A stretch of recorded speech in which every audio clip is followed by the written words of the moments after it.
Na nossa coluna de hoje sobre os direitos humanos, nós gostaríamos de dialogar sobre um direito tão importante para garantia, inclusive, de outros direitos, que é o direito à educação, previsto expressamente na nossa Constituição de 88, previsto na Declaração Universal dos Direitos Humanos de 1948, e o quanto esse direito à educação, que nós nunca conseguimos efetivá-lo plenamente no nosso país, vide a existência ainda de altas taxas de analfabetismo, a dificuldade de construção de uma educação pública de qualidade para todas e todos, universal. Mas esse direito que vinha durante um certo período da história recente do nosso país, principalmente depois da Constituição e nos governos democráticos e populares, vinha tendo pelo menos algumas alavancas nesse processo, o direito à educação vinha sofrendo ataques muito graves e que exigem de todas e todos nós um posicionamento e uma atitude, né, nessa cena, no cenário que nós estamos vivendo. Uma das questões colocadas é a continuidade, né, e inclusive ser tornado permanente o Fundeb, o Fundo de Valorização da Educação Básica. A educação básica, ela é essencial para o desenvolvimento de qualquer país, de qualquer nação, de qualquer sociedade.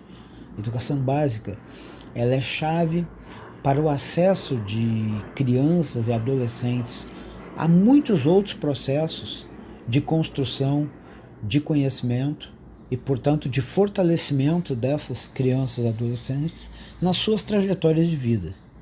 Então não é de qualquer coisa que se está falando quando se discute a prorrogação, a continuidade ou ainda, né, a transformação em um fundo permanente do Fundeb. Hoje há uma estimativa da Campanha Nacional pelo Direito à Educação, da Confederação Nacional dos Trabalhadores da Educação, da CNTE, que o Fundeb representa em um número enorme de municípios no Brasil mais de 80% dos recursos para a educação básica.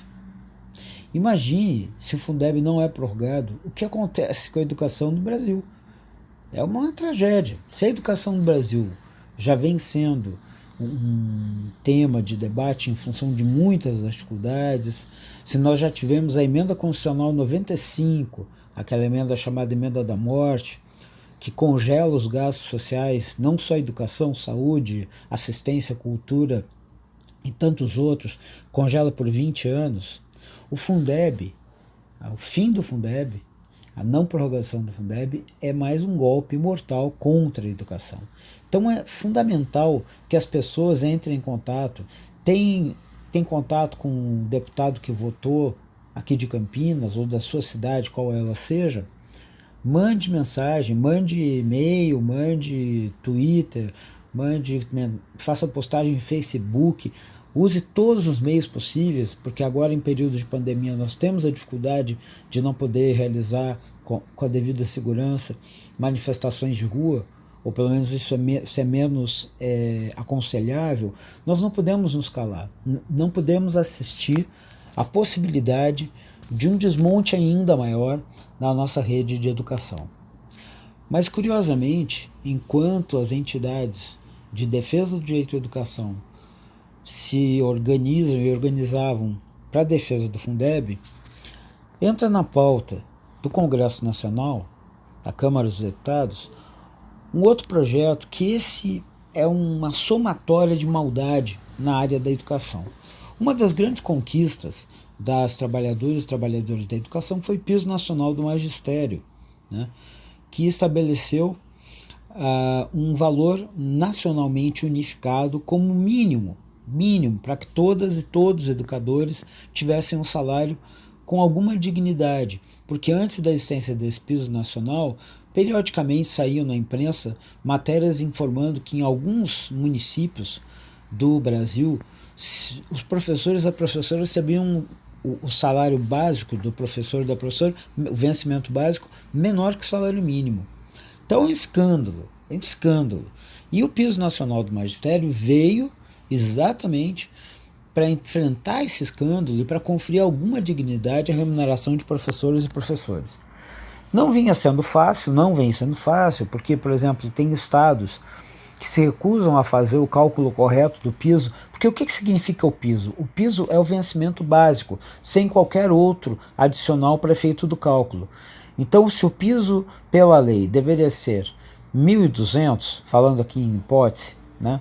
1.200. Ah, mas nós pagamos 900 e tem mais um adicional de qualquer razão que soma 300, chega nos 1.200. Não. O mínimo do vencimento sem qualquer adicional tem que ser o piso nacional do magistério. Foi uma grande conquista, mas até hoje vem enfrentando governos que se recusam a aplicar corretamente o piso. Se não bastasse isso, essa recusa na aplicação correta do piso, agora vem um projeto de lei que está em vias de ser votado no Congresso Nacional, que pretende alterar o critério de cálculo do reajuste desse piso. Ora, um piso, veja a palavra, piso, é o mínimo, né? É a base dele, a partir abaixo da qual não pode se pagar, não pode se pagar menos que aquilo. Ora, se não for aplicado um critério de ajuste correto, a perda por inflação, sem a devida correção monetária, vai implicar em perda desse piso. Novamente vai chegar aquela situação de salários de professores e professores vergonhosos por nosso país. Então, nós queríamos chamar a atenção dessas duas questões, o Fundeb e o piso nacional do magistério, e da importância de toda a sociedade. Não é só uma questão de professores e professores, o salário de professores e professores tem que ser do interesse de toda a sociedade, porque são esses professores, essas professoras, que vão trabalhar com crianças e adolescentes nas escolas públicas, que vão garantir uma educação de qualidade. É claro que a educação de qualidade envolve outros componentes, mas vamos falar com todas as letras aqui. Eu lembro do discurso de um certo governador que foi candidato à presidência daqui do estado de São Paulo, que falava, não, o professor ele trabalha por vocação, é uma missão. Não, senhor, é trabalho, portanto tem que ser bem remunerado, tem que ser reconhecido, tem que ser valorizado.